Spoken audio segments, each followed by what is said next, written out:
नमः श्रीवर्धमानाय निर्धूत कलिलात्मने सालोकानां त्रिलोकानां यद विद्या दर्पणायते।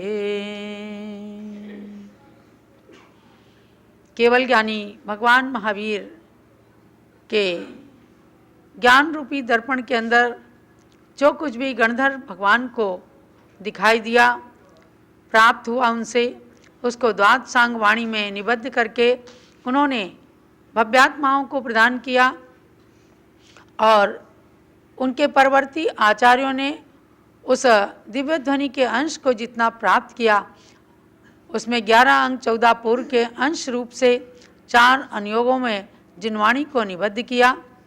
आचार्य श्री समंतभद्र स्वामी ने चरणान योग के आचारांग के अंश के रूप में ये श्रावकाचार ग्रंथ श्रावक श्राविकाओं के लिए, सदगृहस्थों के लिए प्रदान किया है। और इसके अंदर रत्नत्रय की आराधना गृहस्थों के लिए भी करने का विधान है कि एक देश रत्नत्रय आप भी पालन कर सकते हैं। सम्यक दर्शन, ज्ञान, चारित्र तीनों की बात आपने सुन ली है। तो इसमें गुण व्रत के 3 भेदों में से भोगोपभोग परिमाण नाम के व्रत का अच्छा विस्तार पूर्वक कथन किया गया कि जो चीज़ें आपके लायक नहीं हैं, अभक्ष्य हैं, उनका तो त्याग करना ही है। लेकिन जो भक्ष्य हैं परंतु अपनी जिह्वा इंद्रिय और 5 इंद्रियों के विषयों को अनुशासित करने के लिए, इंद्रियों पर विजय प्राप्त करने के लिए उन योग्य चीज़ों का भी त्याग करना या नियम करना, यह भी दिग्व्रत के अंदर, भोगोपभोग परिमाण व्रत के अंदर आता है।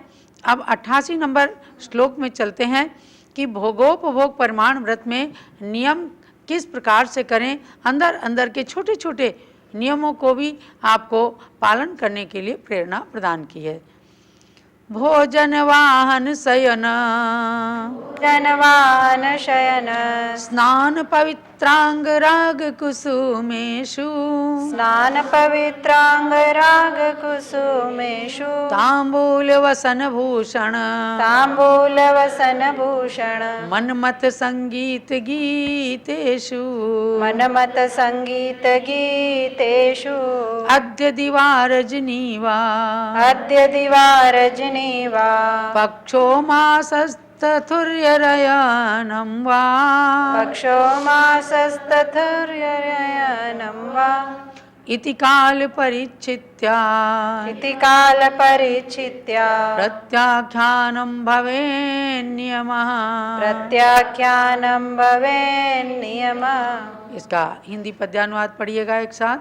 भोजन वाहन सैया आदि, स्नान गंध माला आदि, तांबूल वस्त्र भूषण मैथुन, संगीत गीत और नाट्यादि, इनमें से सबका नियम करें, कुछ कुछ दिन की मर्यादा से, या किसी 1-2 आदि का भी त्याग करें मर्यादा से।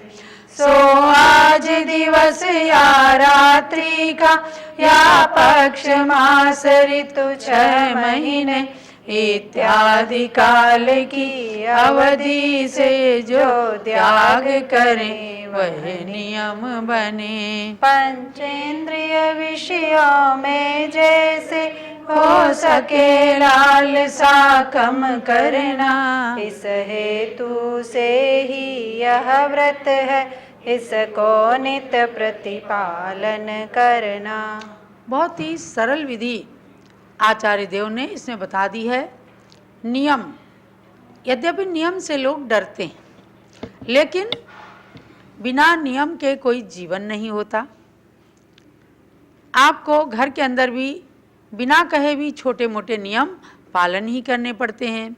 रास्ते में चलते हैं, गाड़ी के नियम पालने पड़ते हैं। सड़क पर चलते हैं तो भी बाएं हाथ चलने का नियम पालन करना पड़ता है। तो ऐसे धार्मिक जीवन बनाने के लिए, कर्मों की निर्जरा करने के लिए छोटे छोटे नियमों का भी पालन करने का जिसको अभ्यास बन जाता है, वो अपने जीवन में एक दिन बड़े बड़े नियमों का भी पालन कर लेते हैं। तो आप देखें, भोजन वाहन शयन स्नान पवित्रांग राग कुसुमेशु, अर्थात भोजन वाहन माने सवारी, पहले तो बैलगाड़ी तांगे वगैरह चलते थे, आज दुपहिए या गाड़ी आदि 4 व्हीलर 2 व्हीलर 3 व्हीलर ये गाड़ियाँ रहती हैं। तो ये सवारी, शयन, स्नान, पवित्र अंगलेपन यानी कि उपटन आदि लगाना, पुष्प फूल लगा लेते हैं लोग, पान, वस्त्र, आभूषण, काम सेवन, संगीत और गीत के विषय में आज एक दिन का या एक रात का रजनीवा अथवा एक पक्ष का 15 दिन तक, 8 दिन तक, महीने का या फिर 1-2 ऋतु का, एक ऋतु 2-2 महीने की होती हैं। तो 6 ऋतुओं में 12 महीने, 12 मास में 6 ऋतुएं आती हैं। तो ऐसे जो नियम ले लिए जाते हैं, 1 महीने तक मैं इसका सेवन नहीं करूँगा, 2 महीने तक 1 दिन 1 रात या 15 दिन या 8 दिन, ऐसे नियम ले लेते हैं। तो इस प्रकार से जो अयन, एक अयन माने 6 माह, इस प्रकार काल परिच्छित्या, काल का परिच्छेद करके माने काल के विभाग से, काल की मर्यादा बना करके प्रत्याख्यानम भवेत नियमः, जो चीज़ें त्याग की जाती हैं, जो वस्तुएं त्याग की जाती हैं, उसका नाम है नियम। अब जैसे पद्मनंदी पंचविंशति का ग्रंथ ज्ञानमती माता की माँ मोहिनी जी को दहेज में मिला, उन्होंने रोज़ स्वाध्याय किया, तो केवल लाइनों को नहीं पढ़ा, उस स्वाध्याय की एक एक पंक्ति को जीवन में साकार किया और अपने मन से ही भगवान के सामने पर्व में ब्रह्मचर्य व्रत ले लिया। अष्टमी चतुर्दशी को साबुन वगैरह का नहीं उपयोग करना, ऐसे कर कर के अपने जीवन को धार्मिक बनाया और उस धार्मिकता का, उस स्वाध्याय का ही प्रतिफल रहा कि उनके दाम्पत्य जीवन की बगिया में जो पहला पुष्प खिला, तो वह आज गणिनी ज्ञानमती माता जी के रूप में आपको दिख रहा है। तो महानुभाव, ये सब स्वाध्याय का फल होता है। आप रत्नकरण श्रावकाचार्य का स्वाध्याय कर रहे हैं या कर रही हैं, तो आपको भी ये सोचना है कि जितनी वस्तुओं का सेवन हम करते हैं, उनमें से थोड़ी थोड़ी मर्यादाएं बना लें, वस्तु की सीमा कर लें, दिन की मर्यादा कर लें। आज हम इतनी ही वस्तुएं खाएंगे, हम अष्टमी चतुर्दशी को पान नहीं खाएंगे, हम अष्टमी चतुर्दशी के दिन या पर्व के दिनों में धोबी के घर के कपड़े नहीं पहनेंगे या अशुद्ध वस्त्र नहीं पहनेंगे, या हम पूजन का नियम ले लें या माला फेरने का, तो ये सब नियम कहलाते हैं। ऐसा छोटा छोटा भी नियम बच्चों को भी करने की आप आदत डाल लें। 10 लक्षण पर्व आता है, आप उनसे कहते हैं रात में बेटा खाना नहीं खाना है, बाजार के बिस्किट टॉफ़ी वगैरह नहीं खाना है, ये भी क्या नियम है। बच्चे ज़रूर आपसे प्रश्न करते होंगे कि मम्मी इन 10 दिनों में ही क्यों या 8 दिनों में ही क्यों, तो आपको उत्तर देना है कि पर्व आए हैं और ये आत्मा की पवित्रता को बढ़ाने वाले हैं, और जिन चीज़ों से प्रतिदिन में आत्मा पवित्र नहीं हो पाती, पाप आकर के बढ़ते जाते हैं, पापों का ढेर लगता जाता है, तो कुछ कुछ दिन उन पापों की क्षालन के लिए, पापों को नष्ट करने के लिए ये नियम पालन किए जाते हैं। ऐसा बताना, मैंने भी बचपन में देखा है कि हमारी माँ अष्टमी चतुर्दशी को साबुन से नहाती नहीं, कहती नहीं हम साबुन से नहीं नहाएंगे, 1-2 लोटे पानी से ही काम चला लेती, कपड़े नहीं धोने देती। हम सबको कहती कि अष्टमी चतुर्दशी को कंदमूल नहीं खाना है। तो ये सब एक तो पर्व याद रहते हैं कि आज अष्टमी है या कल चतुर्दशी आने वाली है, तो हमें ये चीज़ें नहीं खानी है, बाज़ार की चीज़ नहीं खानी है या कंदमूल नहीं खाना है। तो उससे अपने आत्मा के अंदर चढ़े हुए मैल को, जैसे कपड़े के मैल को साबुन से, डिटर्जेंट पाउडर से धोते हैं, साफ कर लेते हैं, ऐसे ही इन चीज़ों का नियम लेने से आत्मा के ऊपर जो कर्मों का मैल चढ़ जाता है, उस मैल को धो धो करके साफ करना रहता है। इसलिए चारित्र के प्रकरण में आचार्य देव ने गुण व्रत के अंदर सरल बात बता दी कि आप अगर जीवन भर का भी कोई चीज़ त्याग नहीं कर सकते तो एक एक दिन 2-2 दिन का त्याग करके अपने नियम में वृद्धि कीजिए।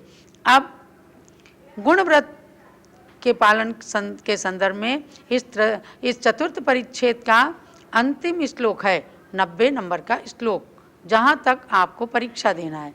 तो चलिएगा। विषय विषतोनुपेक्षा विषय विषतोनुपेक्षा स्मृतिरतिलौल्यमति तृषानुभवो नुस्मृतिरतिलौल्यमतितृषानुभवो भोगोपभोग परिमा भोगोपभोग परिमा व्यतिक्रमः पंच कथ्यन्ते व्यतिक्रमा पंच कथ्यन्ते ये विषय महाविष सेवन कर पश्चात उपेक्षा नहीं करना, ये स्मरण पुनः पुनरपि करना, उनमें ही अति लोलुप रहना, आगे भी अति तृष्णा रखना, तात्कालिक में अति आसक्ति, अति 4-5 ये माने हैं, इनको परिहारें गुणव्रती। यानी सरलता के साथ, कठिनता के साथ, थोड़े या ज़्यादा नियमों का पालन करते हुए भी गुण व्रतों में कुछ दोष लग जाते हैं, जिनको कहते हैं अतिचार। और ये अतिचार 5 होते हैं। तो इन विषय रूपी विष का सेवन करके इनकी उपेक्षा नहीं करना, तो विषय विषानुपेक्षा, अनुप्रेक्षा नहीं है, अनुपेक्षा है। यानी कि जो विषय भोग लिए उनका त्याग कर दिया, तो अब उसको याद नहीं करना, और छोड़ने के बाद भी उनको याद करते, मेरे तो इतने नौकर थे, मैं तो इस तरह भोजन किया करता था, मेरे घर में इतना सुख था, मेरे घर में तो खूब राजशाही ठाट थे, मैं तो 56 भोग भोजन करता था, यहाँ तो रूखा सूखा मिलता है। ऐसा पीछे का स्मरण करते रहना, उन्हें किसी तरह भुला नहीं पाना, ये अतिचार है। अब अतिचार क्यों है भाई? दोष लगता है।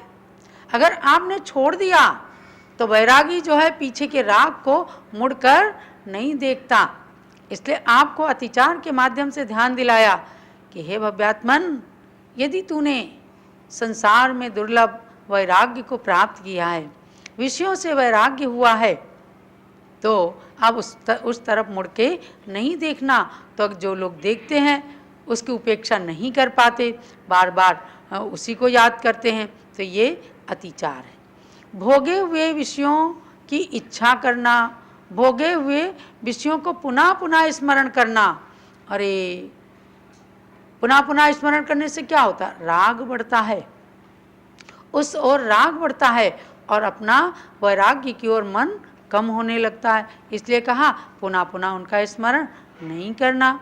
अरे आपको तो डनलप के गद्दे मिल रहे थे, आपको तो एयर कंडीशन में रहना मिल रहा था, आपको बढ़िया मर्सिडीज गाड़ी में चलना मिल रहा था, फिर क्यों त्याग किया? और अगर त्याग किया है तो पुनः पुनः उनका स्मरण नहीं करना। तो स्मरण करते हैं, तो ये तो खैर गृहस्थों के लिए अतिचार बताए हैं कि आप थोड़े थोड़े दिन का त्याग करिए, और जिस चीज़ का पूरे जीवन के लिए त्याग कर दिया उसकी ओर कभी भी मुड़ करके नहीं देखना, तो पुनः पुनः स्मरण करना ये अतिचार है।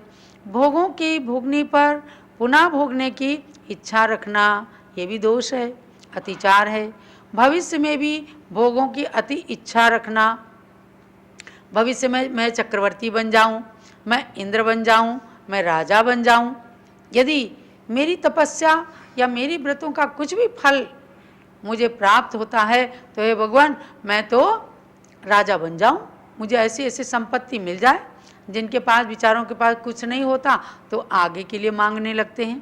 तो इससे क्या होता है? अपना जो पुण्य बहुत बड़े फल को देने वाला है वो सीमित रह जाता है। इसलिए आगामी भोगों की इच्छा नहीं करना, इसको कहते हैं निदान। और तात्कालिक भोग वस्तुओं का सेवन करते हुए उसमें अत्यंत आसक्ति रखना, ये 5 भोगोपभोग परिमाण नाम के व्रत के अतिचार हैं, दोष हैं। गुणव्रती श्रावक इनको छोड़ देवे, इसलिए आचार्य देव ने आपके लिए उपदेश दिया है।